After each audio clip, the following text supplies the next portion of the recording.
Calorosas saudações, sejam bem-vindos a mais um vídeo e hoje é dia de nova sondagem, desta vez feita pelo Jornal Sol em parceria com a Euronews, se não estou em erro, e portanto vamos, tal como estes pássaros na minha camisola, voar para a análise da mesma. Já agora, se ainda não subscrevem o canal, subscrevam o canal e metam like no vídeo, que ajuda bastante. Portanto, like e subscrever, ao contrário dos impostos que o PS vos obriga a pagar, não custa nada, não é? Bom, começando aqui com a percentagem de votos de cada partido. Temos aqui algumas alterações, consoante aquilo que é a normalidade da percentagem de votos ou dos pontos percentuais que cada partido normalmente obtém nas sondagens que são praticadas pela Aximaz, pela Universidade Católica. Isto porquê? Denota-se logo no primeiro e no segundo lugar uma alteração, tendo em conta que o PSD passa para primeiro lugar. E o PS tem uma perda, comparativamente às eleições de 2022, de 16 pontos percentuais. É importante perceber aqui uma coisa, que é: o PSD não passa para primeiro lugar das sondagens porque cresceu em termos eleitorais. O PSD passa para primeiro lugar nas sondagens porque manteve exatamente a mesma percentagem de votos que teve em 2022 com Rui Rio, ou seja, 30%, mas o PS perdeu tanta percentagem, tantos pontos percentuais, que agora conseguiu ficar atrás do PSD. Portanto, a realidade é esta. Na verdade, não foi bem o PSD que ultrapassou o PS para primeiro lugar, foi mais o PS que ultrapassou o PSD para ficar em segundo. A realidade é esta, porque numa altura em que o Partido Socialista perde 16 pontos percentuais, o seu principal rival parlamentar, político e ideológico, o Partido Social Democrata, não ganha nem um único ponto percentual em termos da representatividade percentual dos votos. Eu, se fosse Luís Montenegro, olhava para isto com alguma preocupação. Enfim, para quem se lembra, no ano passado, em 2022, sim, no ano passado, há quase 2 anos, na verdade, foi em janeiro, o PSD nas últimas sondagens também estava quase em igualdade pontual com o PS e depois no fim do dia foi o que foi. Depois o Chega cimenta cada vez mais o seu terceiro lugar, isoladíssimo. Eu até costumo dizer que o Chega é uma espécie de Braga das sondagens, no sentido em que está no terceiro lugar isolado. No futebol o Braga está sempre no quarto lugar isolado. O Chega, se virmos bem, está muito mais próximo daquilo que é o segundo lugar, o Partido Socialista, do que propriamente a Iniciativa Liberal. O Chega está a 9 pontos percentuais do Partido Socialista e a Iniciativa Liberal, que está em quarto, está a 10 pontos percentuais do Chega. Ou seja, é mais fácil neste momento o Chega ficar em segundo do que ficar em quarto. Resultado muito interessante, o que nos diz que, tal como no futebol, na política em Portugal já passam também a existir 3 grandes. A Iniciativa Liberal, com uma percentagem até, vamos dizer, simpática, recupera o quarto lugar comparativamente às últimas sondagens. Digo já que estes 7%, a meu ver, são insuficientes, tal como eu vejo que os 30% do PSD são insuficientes, porque numa altura, no caso do PSD, como eu referi anteriormente, em que o rival perde 16 pontos percentuais, e no caso da Iniciativa Liberal, um partido recente, com uma margem de eleitorado que até é favorável em termos de eleitorado jovem, o que peca mesmo é a liderança fraca com falta de carisma e que deveria ter muito mais do que 7% nas sondagens. Acho que, apesar de ser um bom resultado, e crescem em níveis eleitorais, é verdade, mas acho que é insuficiente para aquilo que se deveria esperar de um partido com a conjuntura da Iniciativa Liberal.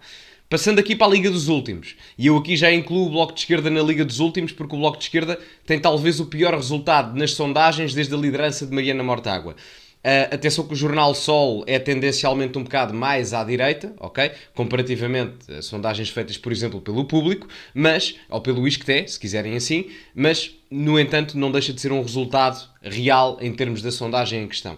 O Bloco cai, está à frente de todos os outros, mas 4% parece-me insuficiente, tanto que, se eu não estou em erro, em número de deputados nem aumentam comparativamente ao que têm agora. Depois, efetivamente, na real Liga dos Últimos, temos o CDS-PP com 2% dos votos, o LIVRE com 2%, a CDU com 2%, isto é tudo valor arredondado, mas anda tudo ali muito próximo, e por fim o PAN com 1%. Atenção que o CDS conseguirá eleger e muito provavelmente o PSD e o CDS irão concorrer a eleições numa coligação pré-eleitoral e, portanto, daqui em diante talvez as sondagens serão feitas, já na minha parte de análise, obviamente, serão feitas já com essa coligação em termos de análise. Bom, passando agora para o número de deputados. O que nós temos aqui em termos da realidade numérica é muito interessante. O PSD, apesar de manter quase a mesma percentagem do que teve em 2022, consegue capitalizar 10 deputados relativamente ao que tem agora. Tinha 77, passa para 87. Portanto, apesar de tudo, é um excelente resultado. Agora, se analisarmos isto contextualmente, nomeadamente a nível da concorrência do Bloco Central, o Partido Socialista tem apenas 70 deputados na sondagem. O que é que isto nos quer dizer? É que o PS, que neste momento tem 120 deputados na Assembleia, perde 50 e desses 50 o Partido Social Democrata só ganha 10. Portanto, o que existe aqui, em termos de representatividade parlamentar, é que o PSD apenas está a capitalizar 1/5, 20%, do eleitorado descontente do Partido Socialista, que perde 50 deputados. Volto a frisar, é manifestamente insuficiente para aquilo que é a derrocada eleitoral do Partido Socialista. Mas Luís Montenegro lá saberá. O partido que mais cresce, inevitavelmente, é o Chega. Praticamente quadruplica a sua bancada parlamentar. Passa de 12 para 46 deputados. É um resultado muito simpático, diga-se de passagem. Aliás, se não estou em erro, é talvez, se não me falha a memória, o segundo melhor resultado em termos de representatividade parlamentar que o Chega obtém numa sondagem. A melhor terá sido na sondagem produzida pela Aximage logo a seguir à admissão de António Costa, que o Chega teve 49 ou 48 deputados. Portanto, só mesmo essa é que ultrapassa estes 46 deputados. Um resultado muito simpático, e vamos ver o que é que acontece. Se a situação da conjuntura económica e política em Portugal continuar a degradar-se, o Chega conseguirá capitalizar o seu voto pela via do descontentamento. A Iniciativa Liberal, com 11 deputados, volto a frisar, cresce em 3 deputados relativamente ao que têm agora, mas a verdade é que para mim é insuficiente para o potencial que o partido poderia ter em termos eleitorais. O Bloco de Esquerda, com 5 deputados, não há muito a dizer, mantém a mesma bancada que tem agora em termos de número de deputados, mas parece-me insuficiente, até porque numa altura em que o Partido Socialista perde 50 deputados, a esquerda, a outra esquerda mais à esquerda do PS, poderia capitalizar algum eleitorado e não está a acontecer. O que é que isto nos diz? É que uma boa parte da parcela do eleitorado que votava no PS está atualmente a votar no Chega. Portanto, o maior beneficiado com a queda do PS em termos eleitorais é o Chega, nomeadamente em termos da representatividade eleitoral. Isto é normal. O povo português não é, por norma, muito ideológico, portanto, não me surpreende um shift ideológico de centro-esquerda ou de esquerda para um partido ideologicamente à direita popular, como é o caso do Chega. Depois, aqui na Liga dos Últimos, o CDS elege, tem um deputado, o PAN tem um deputado, o LIVRE tem 2 e a CDU tem 3. Aliás, o LIVRE é que tem 3 e a CDU tem 2. Portanto, não há muito a dizer aqui, até porque a esquerda não tem maioria nesta questão. Vamos aos governos possíveis, ok? Portanto, o que temos aqui, em termos dos governos possíveis, o Bloco Central dará sempre maioria. A questão que se coloca sempre na questão da coligação PS-PSD é se terão mais do que 153 deputados para conseguirem fazer a maioria parlamentar, ou mais de 2/3 do Parlamento para conseguir fazer revisões constitucionais. Nesta sondagem, infelizmente, consegue-se, e portanto ainda não se quebra totalmente o bipartidarismo, perfeito ou imperfeito, depende da análise, que o PS e o PSD têm em Portugal. Haverá de lá chegar o dia, mas nesta sondagem ainda não o é. Depois, a outra coligação possível entre os 4 partidos de direita, falta ali o CDS, mas também é só um deputado. Às vezes é importante, mas pronto, falta só ali o símbolo. Entre o PSD, o Chega, a Iniciativa Liberal e o CDS, conjugados têm 145 parlamentares, resultado muito interessante, uma maioria direita bem estabilizada, tão estabilizada que permite que o Chega e o PSD, sozinhos, sem a Iniciativa Liberal e o CDS, por si só tenham uma maioria de 133 parlamentares. O que é muito interessante, porque o PS no dia de hoje tem 120 deputados. O Chega e o PSD, sozinhos nesta sondagem, têm 133 sem depender do resto da direita. Portanto, em termos da morfologia ideológica parlamentar, há mudanças muito significativas. Depois, aqui, as maiorias relativas, se quiserem, não é? O PSD e a esquerda... O PS e o resto da esquerda têm 81 deputados, exatamente, e, portanto, não conseguem maioria absoluta. E CDS, PSD e Iniciativa Liberal apenas com 99 deputados, portanto, um governo apenas de bloco central, um bocadinho à direita, porque nem o PSD nem a Iniciativa Liberal são partidos políticos de direita, são partidos políticos ao centro-esquerda no caso do PSD, o CDS é o único partido de direita que ali está. Portanto, conseguiriam 99 deputados, precisando de mais 17, no mínimo, para conseguirem aprovar uma maioria ou um orçamento maioritário.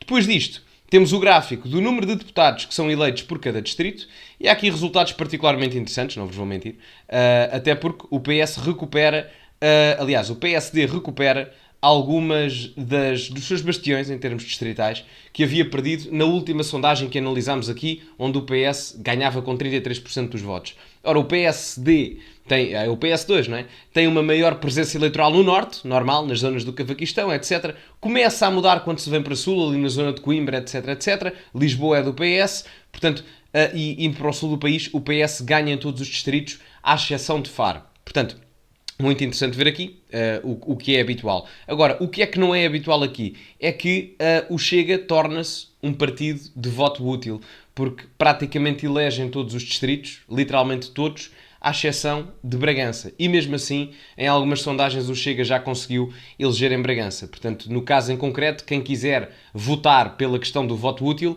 tem três possibilidades. Ou vota no Partido Socialista, ou vota no Partido Social Democrata, ou vota no Chega. Portanto, são as três possibilidades que existem, até porque nós vemos que o Chega, em determinados aspectos, já consegue ser a primeira força política em vários distritos, ou melhor, em um distrito, e em vários distritos o Chega já elege tantos parlamentares como a principal força política. Vamos aos exemplos. No caso de Faro, é onde o Chega tem mais volumetria em termos de eleição, tem 3 deputados e está em primeiro lugar, como podem ver aqui. Depois, em Beja, elege os mesmos que o PSD e o PS.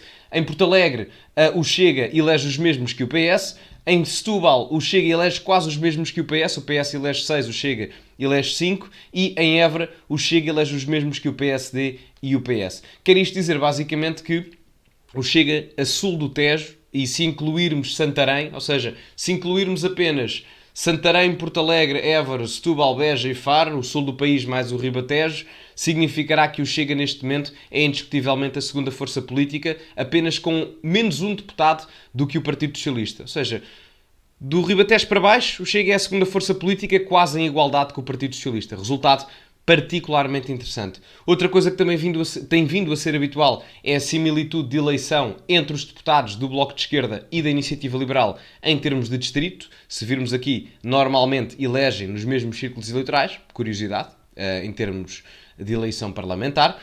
E depois, nada de novo, os partidos mais pequenos elegem nos grandes círculos, no caso Lisboa e no Porto.